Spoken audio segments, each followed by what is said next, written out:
Olipa kerran pieni paha noita, känkkäränkkä nimeltään.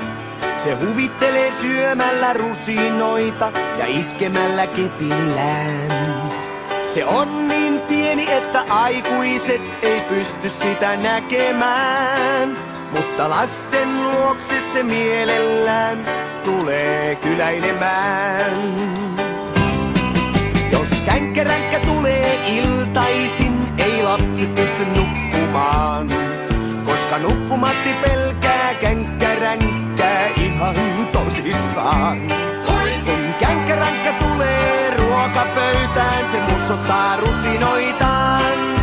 Ja ruuan se saa lasten suussa pahalta maistumaan. Kyllä kylässä voi käydä känkkäränkkä, kun on känkkäränkkäpäivä. Onhan se kiva, että lapsilla on oma vänkkärä säärinen noita. Mutta älä tule liian usein känkkäränkkä,